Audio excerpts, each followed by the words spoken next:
तो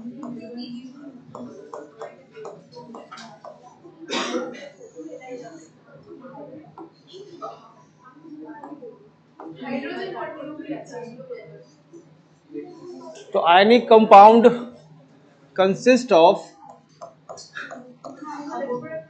या ionic compound contain ionic bond, और आयनिक बॉन्ड को ही हम बोलते हैं electrovalent bond.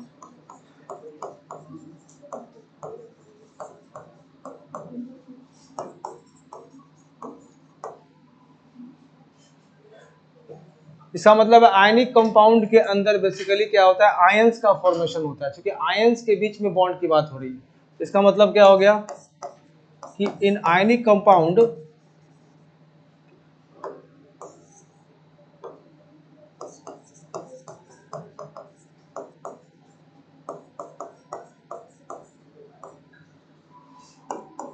There is a formation of ions. तो आयंस का फॉर्मेशन होता है।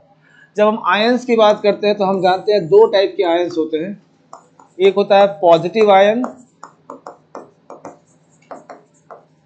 और एक होता है नेगेटिव आयन।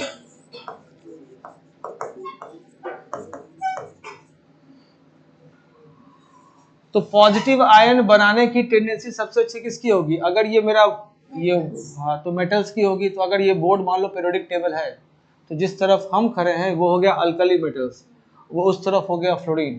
तो इजिली जो प्लस बना सके, इजिली प्लस बनाने के लिए क्या होगा, एटॉमिक साइज बड़ा होना चाहिए। तो जनरल ट्रेंड क्या बनेगा, बेस्ट पॉजिटिव आयन किस तरफ मिलेगा आपको? इस तरफ जाइए पीटी में और नीचे जाइए पीरियोडिक टेबल में, तो इस तरफ और नीचे। इसका मतलब क्या मिलेगा आपको, सीजियम प्लस सबसे बेस्ट आयनिक बनेगा, बेस्ट पॉजिटिव आयन।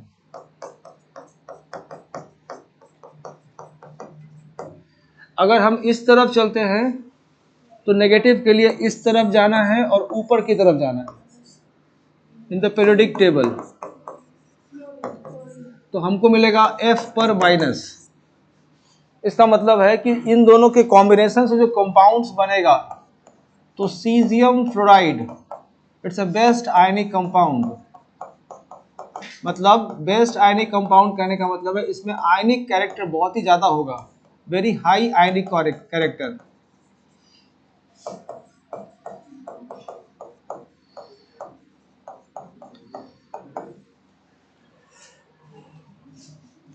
तो इस एक पर्टिकुलर पॉइंट से अगर आपसे कोई पूछे कि बताइए आप हमको कि NaCl, दूसरा KCl और रुबिडियम क्लोराइड, और ये हो गया caesium chloride, arrange the following in terms of ionic nature.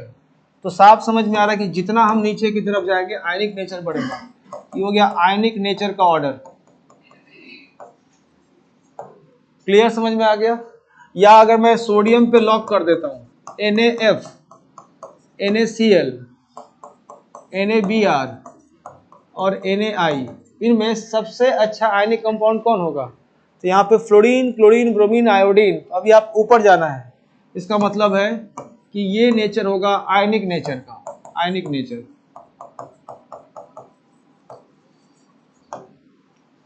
हुआ क्लियर?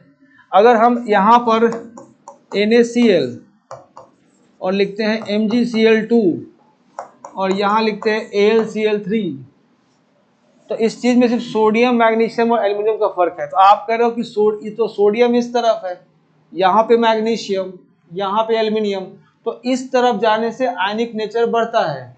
इसका मतलब है this is the nature of ionic nature.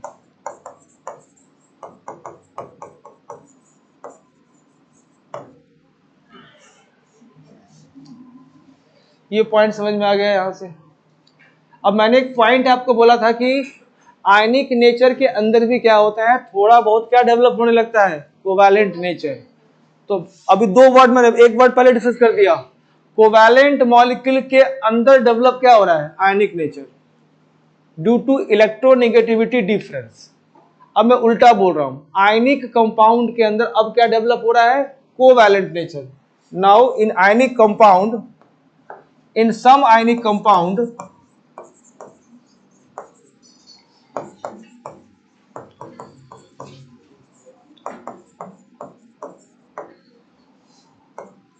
slight amount of, या slight word उतना नहीं depend, some covalent character develop.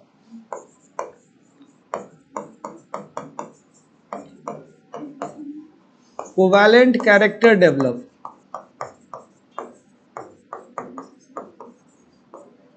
which is explained by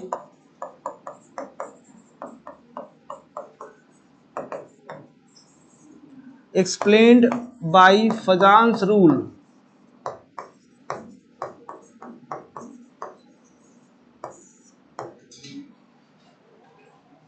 तो ionic compound के अंदर थोड़ा बहुत कोवैलेंट कैरेक्टर का डेवलप हो जाना, उसको हम लोग एक्सप्लेन करते हैं बाय फजान्स रूल से.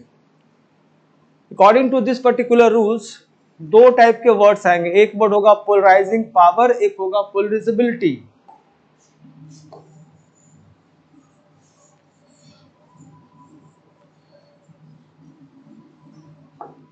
According to this rule,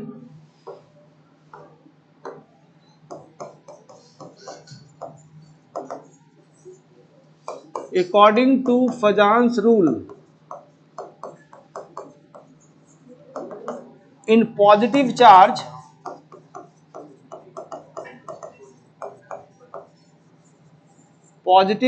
ion polarizing power develop.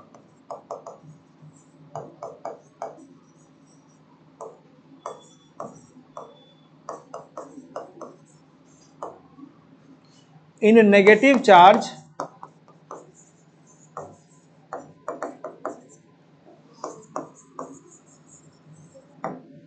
the word is polarizability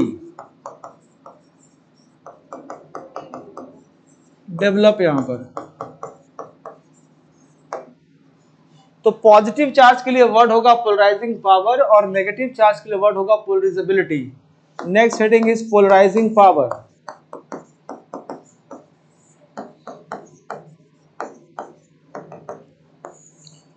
the property of the cation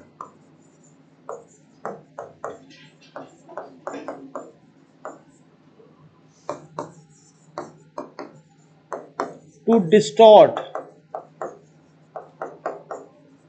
the electron cloud of anion known as polarizing power.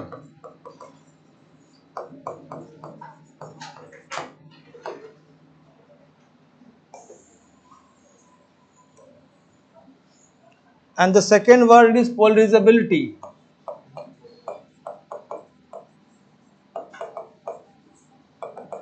The property of the anion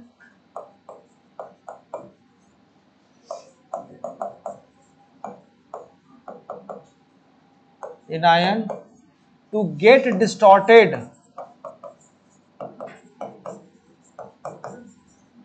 by the cation known as polarizability.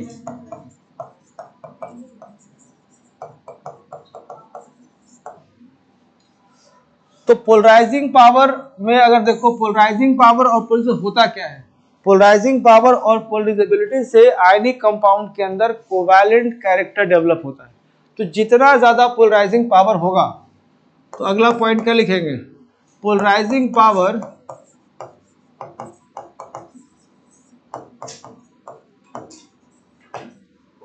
And polarisability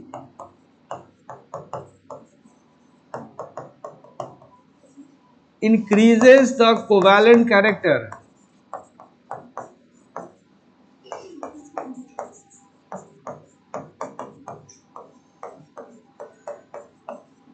in ionic compound.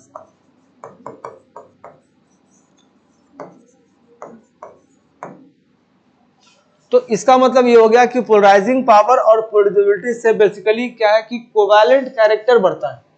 इसका मतलब है कि इसका जो trend होगा वो आयनिक का just opposite होगा। तो हम लोगों ने प्लस के फॉर्मेट में क्या देखा था कि इस तरफ जाओ और नीचे जाओगे तो काफी बढ़िया प्लस मिलेगा और बेस्ट आयनिक कंपाउंड मिलेगा। तो इसमें हमारा बेस्ट आयनिक कंपाउंड नहीं हो रहा है, आयनिक कंपाउंड के अंदर कोवैलेंट डेवलप हो रहा है। इसका मतलब है कि पोलराइजिंग पावर का जो ऑर्डर होगा प्लस वाले का जस्ट अपोजिट होगा। तो इसका जो जनरल ट्रेंड है, कहीं कहीं पर एक्सेप्शन भी होता है, तो ये ऊपर जाएगा और ये इस तरफ जाएगा।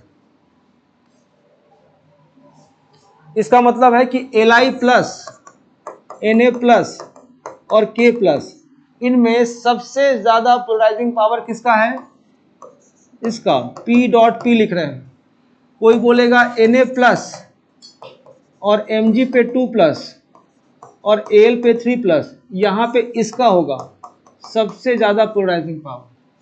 बट मैंने बोला ये जनरल ट्रेंड है, कहीं कहीं पे एक्सेप्शन भी है, और एक्सेप्शन का रोल जो है सबसे ज्यादा डी ब्लॉक में होता है। लेकिन अगर कोई वाले ये सब स्कूल में नहीं आता है सब चीजें। जैसे वाले बोलेगा जिंक, अब लिख लो कैडमियम और मरकरी। इसलिए केमिस्ट्री थोड़ा फैक्ट का कलेक्शन है, केमिस्ट्री सिर्फ लॉजिक से नहीं चलता है। किसी को अगर इतना पढ़ाया जाएगा तो ये क्या लगेगा इसका ऑर्डर कि ऊपर जाने से पोलराइजिंग पावर बढ़ता है, -1 मिलेगा।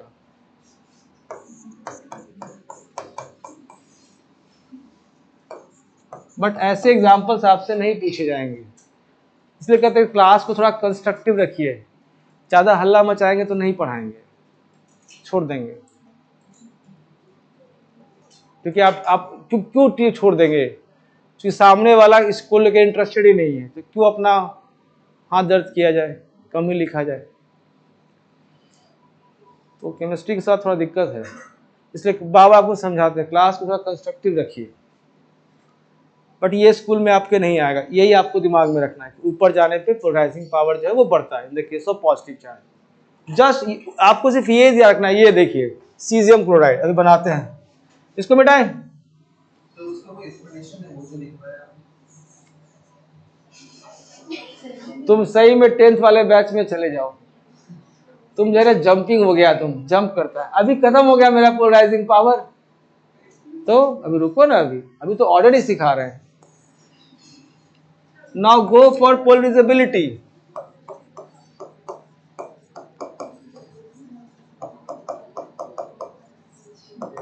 तो ये है प्रॉपर्टी एनायन का। तो अभी आपने बोला कि बढ़िया माइनस कैसे मिलेगा?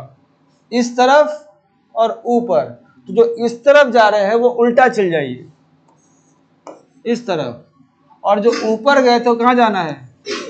नीचे। It's a general trend.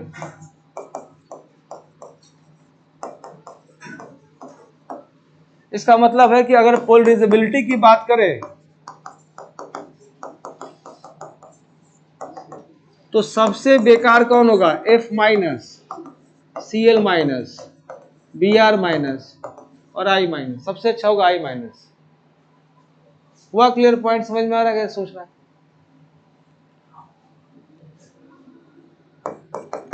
F minus, O पे 2 माइनस, N पे 3 minus, this is the order of polarisability. तो इसको देखिए एक जनरल ट्रेंड भी आप बना सकते हैं कि ऊपर जाने में देखिए सबके +1 चार्ज है, तो साइज जैसे छोटा हो रहा है उसका भी क्या हो रहा है? पीछे देख रहे हैं आप, इफेक्ट ज्यादा आ रहा है। इसका मतलब यह है कि polarizing power is inversely proportional. क्या होगा? Charge upon radius of plus. जितना स्मॉल रेडियस साइज उतना ज्यादा पोलराइजिंग पावर। कौन सा चार्ज? Positive charge. दिख रहा है आपको? More positive charges. कभी इन दोनों में कंट्राडिक्ट हो किसकी बात सुने तो आपको चार्ज को हमेशा डोमिनेंट रोल प्ले कराना है।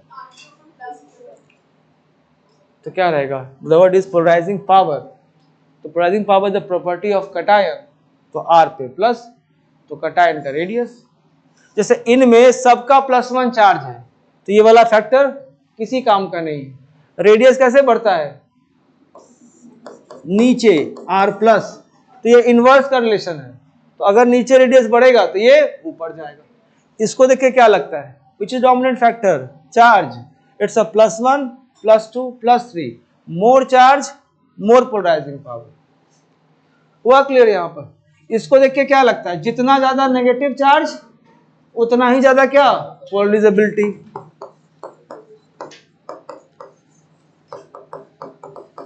This is proportional to the negative charge.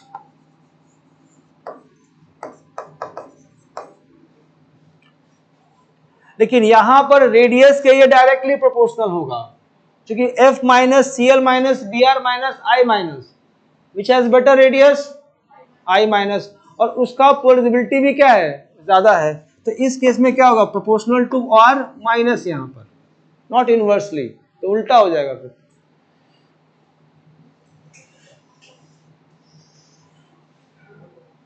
अब सवाल यह है कि पोलराइजिंग पावर और पोलराइजेबिलिटी से आयनिक कंपाउंड के अंदर आखिर कोवैलेंट कैरेक्टर डेवलप हो ही कैसे जाता है? तो पोलराइजिंग पावर का काम है कि इलेक्ट्रॉन के क्लाउड को डिस्टॉर्ट करना। तो जितना पोलराइजिंग पावर ज्यादा होगा वो नेगेटिव के क्लाउड को उतना ही ज्यादा डिस्टॉर्ट कर देगा, मतलब डिफॉर्म कर देगा। तो पॉजिटिव चार्ज का नेगेटिव के क्लाउड को डिस्टॉर्ट करना कहलाएगा पोलराइजिंग पावर, और नेगेटिव चार्ज का प्लस के चक्कर में डिस्टॉर्ट होना क्या कहलाएगा, polarisability.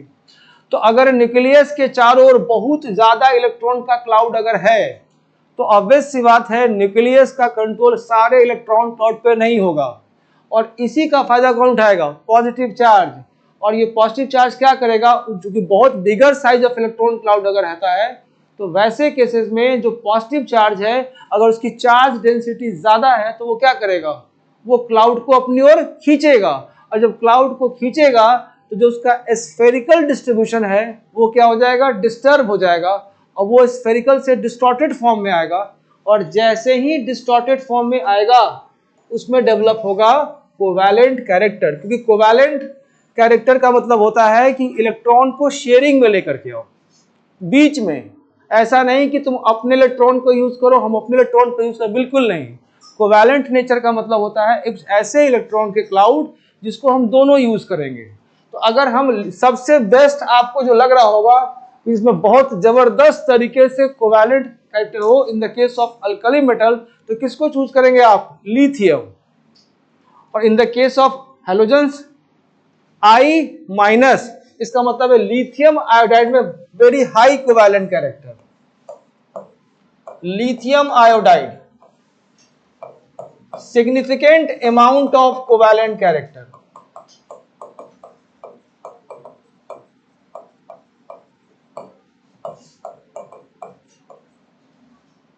Amount of covalent character.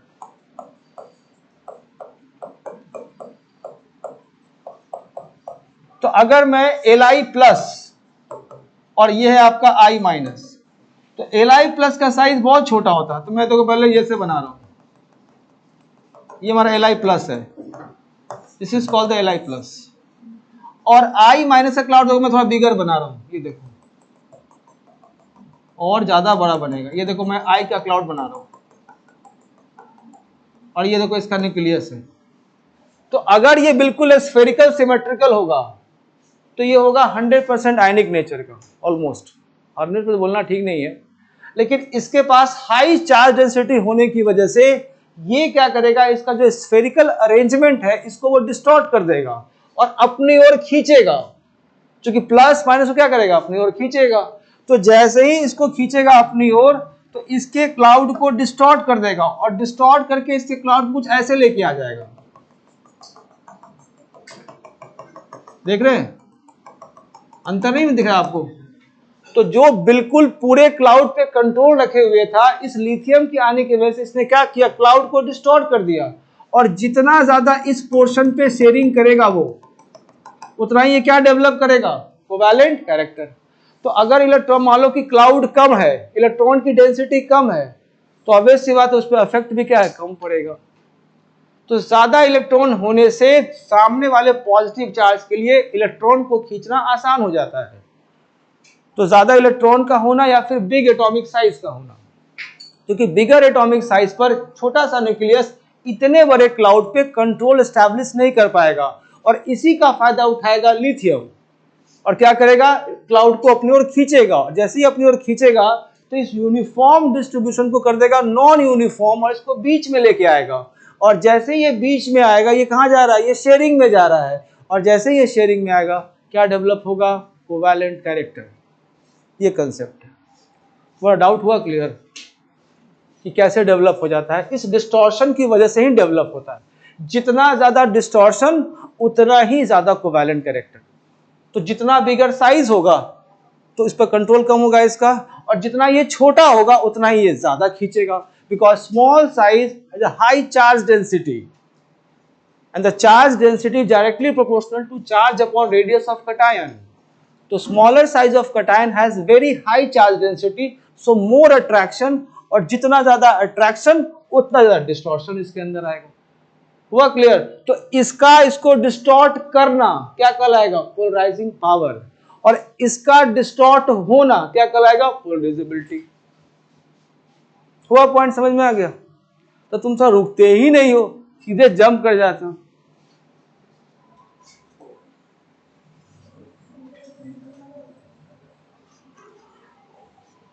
This distortion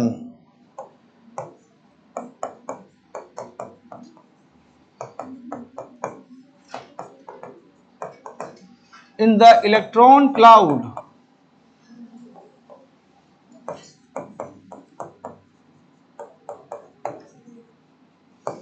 of negative charge ion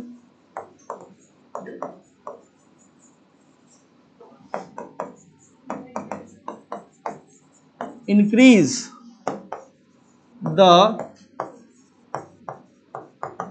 covalent character. यही मेन कंसेप्ट है।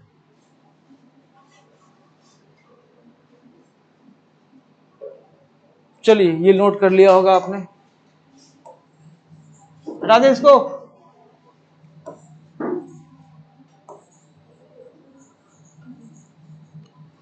अब आते हैं, ये एक पोर्शन हमारा खत्म हो गया। अब हम फिर से कोई एक आयनिक कंपाउंड लेकर के आते हैं। तो जैसे मान लो फॉर एग्जांपल हम एक आयनिक कंपाउंड लिखते हैं NaCl, एक आयनिक कंपाउंड है। तो आखिर ये कंपाउंड बनता कैसे है? तो ये बनता है Na+ से और साथ में Cl- से बनता है। तो जैसे ही Na पे प्लस आया तो यहां से एक वर्ड आएगा इलेक्ट्रोवैलेंसी, इसका 1 होगा। जो भी चार्ज है वो कहलाता है इलेक्ट्रोवैलेंसी। इसको हम कोवैलेंसी नहीं बोलेंगे, कोवैलेंसी तब बोलते हैं जब वो कोवैलेंट बॉन्ड बनाता है। यहाँ वर्ड क्या होगा, सो इलेक्ट्रोवैलेंसी ऑफ सोडियम मिल गया आपको, लिखने की जरूरत नहीं है। इसका इलेक्ट्रो कितना हो गया, 1। इसके अलावा अगर हम क्लोरीन का देखें Cl में, तो इसकी क्या होगी इलेक्ट्रोवैलेंसी, जितना चार्ज, ये भी 1 होगा। तो ये वर्ड निकालने आ गया। Na+ से फायदा क्या हुआ, तो सोडियम का होता है 2, 8 और 1। जैसे आपने कर लिया Na+, तो 2 और 8, इसका मतलब है इसने अचीव कर लिया ऑक्टेट कॉन्फ़िगरेशन। और अगर क्लोरीन का लिखेंगे तो लिखेंगे 2, 8 और ये 7। अगर बनाते हैं Cl-, तो 2, 8 और ये भी 8 हो गया, तो ये भी ऑक्टेट कॉन्फ़िगरेशन बन गया आपका। इसलिए Na+ बनता है और Cl- बनता है।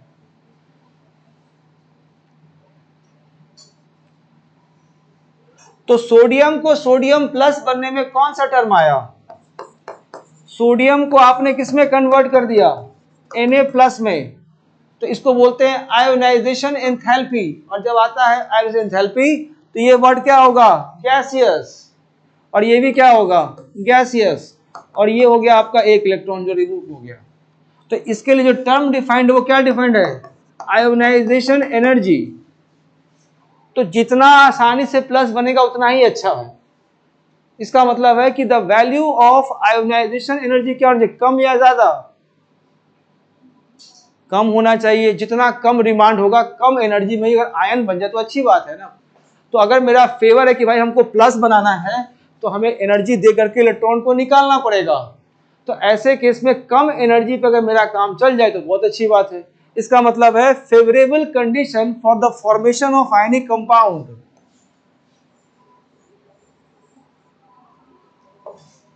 Favourable condition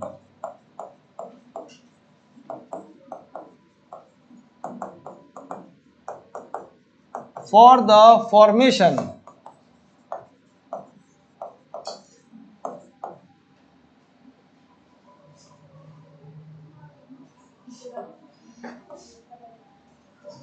formation of ionic bond या आयनिक कंपाउंड की सबसे पहला low ionisation energy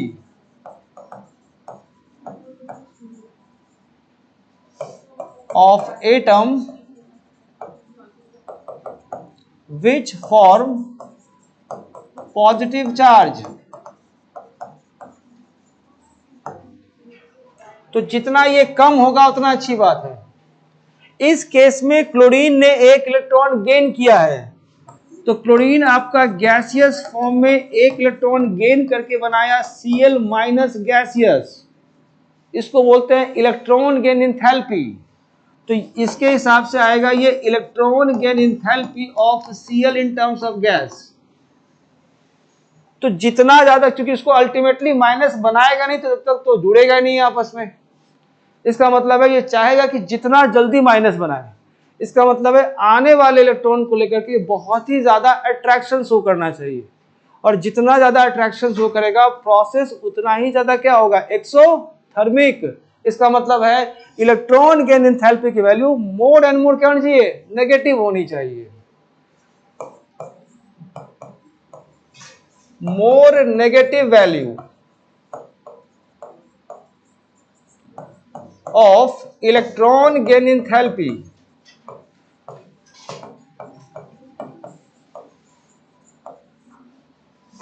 of atom which form negative charge।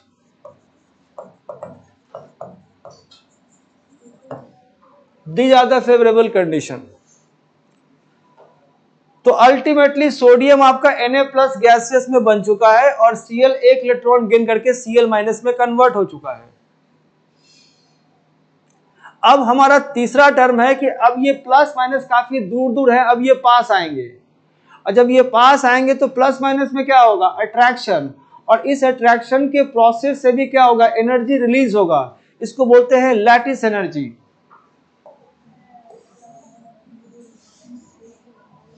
सो तीसरे केस में क्या बनेगा, ये आपका Na प्लस और ये आपका Cl माइनस, ये गैसियस फॉर्मेट में है।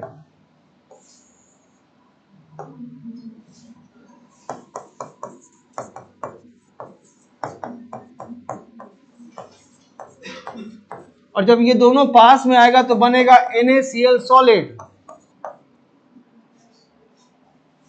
इसके अकॉर्डिंग जो टर्म डिफाइंड है उसको बोलते हैं लैटिस एनर्जी।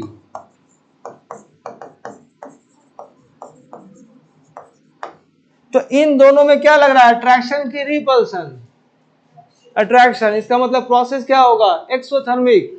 तो जितना फास्टली नजदीक आएगा उतना ज्यादा अट्रैक्शन होगा, उतना ज्यादा क्या करेगा, एनर्जी रिलीज। इसका मतलब है अगर फेवरेबल कंडीशन की बात करें तो लैटिस एनर्जी की वैल्यू क्या होनी चाहिए,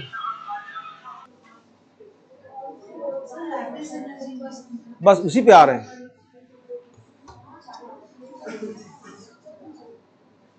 अब देखिए, तो ये समझ में आ गया कि फॉर द फेवरेबल कंडीशन के पॉइंट ऑफ व्यू से अगर हम बात करें तो लो आईपी रखेंगे तो बहुत इजीली प्लस बन जाएगा आपका। दूसरा पॉइंट है मोर नेगेटिव वैल्यू होनी चाहिए इलेक्ट्रॉन गेन एंथैल्पी, तो इजीली माइनस बन जाएगा। बट अभी हमारा काम पूरा नहीं हुआ, अभी तो बना है। अब ये नजदीक आएंगे, तो नजदीक क्या है, अट्रैक्शन प्रोसेस। तो 1 मोल ऑफ, इससे जो बनेगा सॉलिड, यहाँ लोग मैंने गैसियस वर्ड लिखा है, यहाँ पे सॉलिड लिखा है। तो 1 मोल ऑफ कॉरेस्पॉन्डिंग पॉजिटिव और नेगेटिव आयन जब आपस में मिलता है और 1 मोल ऑफ आयनिक कंपाउंड बनाएगा, तो इस फॉर्मेशन को ही बोलते हैं लैटिस एनर्जी, और इसमें एनर्जी होती है रिलीज्ड। अगर मैंने ऐसे लिखा है तो अट्रैक्शन होगा। तो यहां से वैल्यू होगी जो रिलीज, उसको बोलते हैं लैटिस एनर्जी, ये नेगेटिव में आएगा। इसका तुम अगर उल्टा कर दोगे तो ये पॉजिटिव हो जाएगा। तो लॉजिकली अगर दोनों कन्वेंशन माना जाता है लैटिस एनर्जी के डेफिनेशन में, लेकिन चूंकि अभी तो हमने आयन बनाया ही है, अब इनको हम नजदीक लेके आएंगे, तो मेरे इस तरीके से इसकी वैल्यू नेगेटिव में आने वाली है। तो ये नेगेटिव हुआ, ये नेगेटिव हुआ, और ये क्या हुआ, पॉजिटिव हुआ। इन तीनों का सम जितना ज्यादा नेगेटिव आएगा, आयनिक कंपाउंड बनने की टेंडेंसी उतनी ज्यादा अच्छी रहेगी। पॉइंट समझ में आ गया आप लोग को?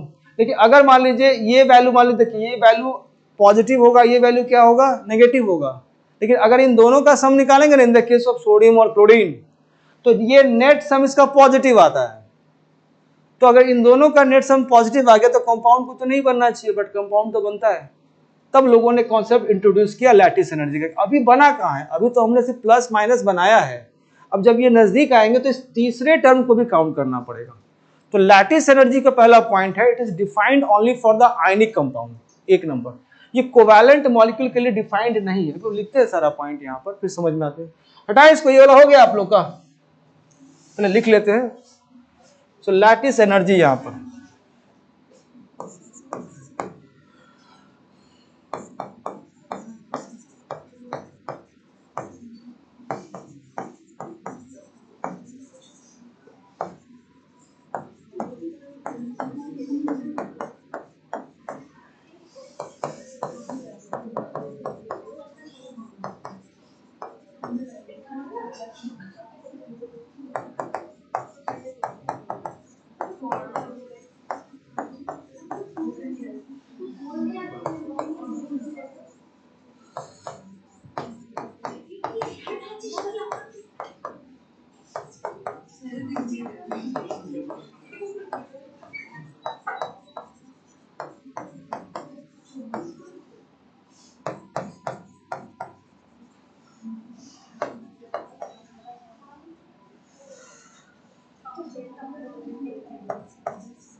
इसकी वैल्यू भी लिख ही लीजिए।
लैटिस एनर्जी को जनरली यू सिंबल से दिखाते हैं, यू सिंबल। अब मैंने अब एल डॉट ई आप लोग के लिए लिख दिया, बेसिकली यू लिखा जाता है।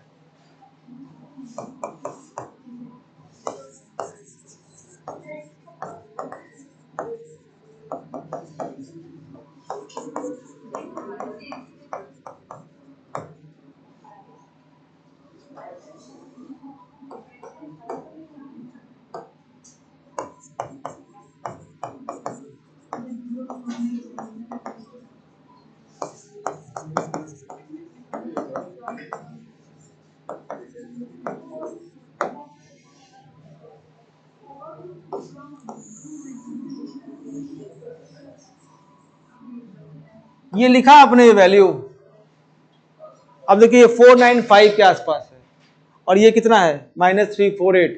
तो इन दोनों का सम कितना हुआ, पॉजिटिव हुआ। अभी अभी फेवर नहीं होगा। तीसरा क्या है, लैटिस एनर्जी -78। तो ये सम, इसका सम कितना आएगा, नेगेटिव। तो तीनों का सम यहां पर वही मैं लिखने वाला हूं।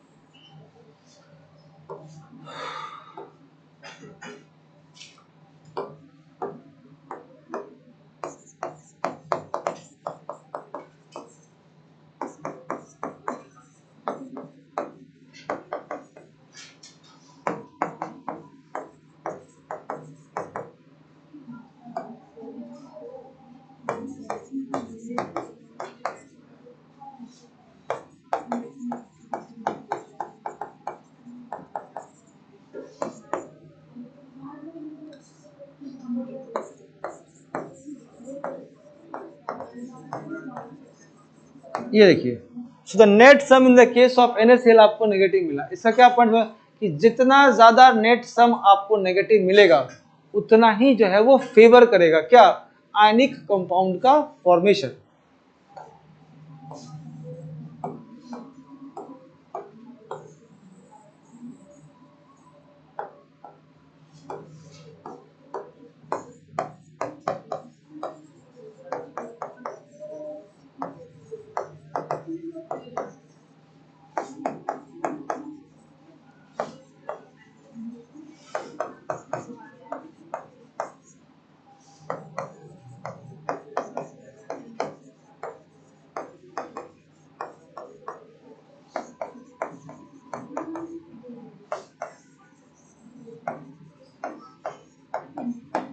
ये रहा, कहाँ है फेवर, हाँ फेवर,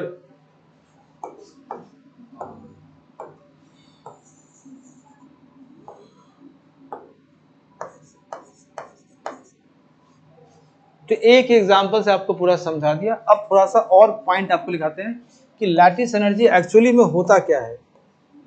तो समझ में आ गया कि लैटिस एनर्जी डिफाइंड हो रहा है आयनिक कंपाउंड के लिए। आइए, लैटिस एनर्जी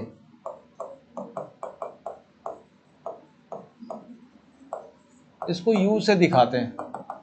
सबसे पहला पॉइंट, ये कोवैलेंट के लिए डिफाइंड ही नहीं है, डिफाइंड फॉर आयनिक कंपाउंड।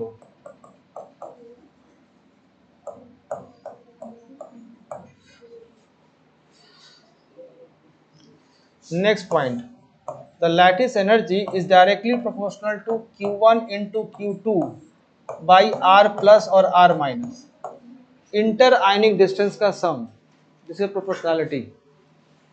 तो अगर हम बोलते हैं सपोज करो NaCl MgCl2 और AlCl3 या, तो ऑब्वियस सी बात है इसमें चार्ज कितना आ रहा है, +1 -1 +2 -1, it has more lattice energy. AlCl3 नहीं लिखा because AlCl3 is a covalent molecule. Lattice energy को कैसे निकालते हैं, और भी पॉइंट लिखना है तो लिख लीजिए।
तो 1 mole of gaseous cation, 1 mole of corresponding positive और नेगेटिव आयन, जब आपस में 1 mole of gaseous positive and negative ion जब आपस में जुड़ करके 1 मोल ऑफ आयोनिक सॉलिड बनाता है, तो उस प्रोसेस में जो एनर्जी रिलीज होती है उसको हम क्या बोलते हैं, लैटिस एनर्जी बोलते हैं। अब ध्यान से सुनो, एनसीईआरटी में इसका उल्टा लिखा है। एनसीईआरटी क्या कर रहा है कि 1 मोल आयनिक सॉलिड को आयन में कन्वर्ट करने में इन द गैसियस फॉर्म जितनी एनर्जी खर्च होती है उसको हम बोलते हैं लैटिस एनर्जी। तो अगर आयनिक सॉलिड से अगर आप गैसियस आयन पे जा रहे हैं तो इसी लैटिस एनर्जी की वैल्यू क्या होगी, नेगेटिव या पॉजिटिव, पॉजिटिव होगी, क्योंकि बने हुए आयनिक कंपाउंड को आपको तोड़ना है। तो हमने जो आपको लैटिस एनर्जी बनाया उसमें आयंस थे और सॉलिड बनाया, अट्रैक्शन दिखाया है। पॉइंट आया समझ में हम क्या बता रहे हैं? लगता है नहीं गया। देखिए मैं कह रहा हूं, ये देखिए अगर आप लिखेंगे NaCl और यहां लिखेंगे सॉलिड और इसको कन्वर्ट कर रहे हैं आप Na प्लस गैसियस और Cl माइनस गैसियस, तो इसके लिए लैटिस एनर्जी क्या लिखेंगे आप? उल्टा नहीं हो गया इक्वेशन हमारा? तो जो आपने लिखा था -788, अब ये कितना हो जाएगा? +788। तो कन्वेंशनली दोनों डिफाइंड है, लेकिन मेरे को लॉजिकली ये ठीक नहीं लगता है। ऐसा इसलिए कि कोई चीज पहले बनती है फिर टूटती है, तो पहले बनाया नहीं, पहले ही तोड़ दिया आपने। तो पहले कोई चीज बनता है, तो रिगार्डिंग द फॉर्मेशन तो मुझे ज्यादा ऑथेंटिक लगता है कि गैसियस से सॉलिड में कन्वर्ट होना डिफाइंड। बट लोग कहता है कि दोनों चल सकता है, बट साइन अपोजिट हो जाएगा। तो ये क्या हो जाएगा? प्लस यहाँ पर, इसी का उल्टा लिखो। सो दोनों डिफाइन किया गया लैटिस है। तो एनसीईआरटी ने लैटिस एनर्जी को डिफाइन कर दिया कि ये टूटकर जो गैसेस बनता है, बट उतना ऑथेंटिक मुझे नहीं लगता, क्योंकि आप Na+ बनाते हो फिर एक सॉलिड कंपाउंड बनाते हो। पहले कोई चीज बनती है, पहले टूटते, बनाए नहीं तोड़ ही दीजिएगा पहले, तो पहले बनाएंगे ना फिर तो तोड़ेंगे उसको। अब ये स्कूल कहां से आ गया इसमें टॉपिक में? चलिए ये समझ में आ गया आपको? डीएवी स्कूल का तो है ही मामला गड़बड़। फिर भी सिलेबस काफी हद तक हम लोगों ने पूरा कर लिया कि नहीं? पीछे कितना बाकी है? अब थोड़ा बहुत टाइप ऑफ रिएक्शन बाकी है ना, ज्यादा नहीं बाकी है, हो गया ऑलमोस्ट कंप्लीट हो। अच्छा आइसोमेरिज्म कितने मार्क्स का एग्जाम होगा? 70 मार्क्स का। तो 70 में 70 लाना आप दोनों को पीछे 1 2 70 मार्क्स का पेपर हो रहा है भाई। चलिए आगे मूव कर।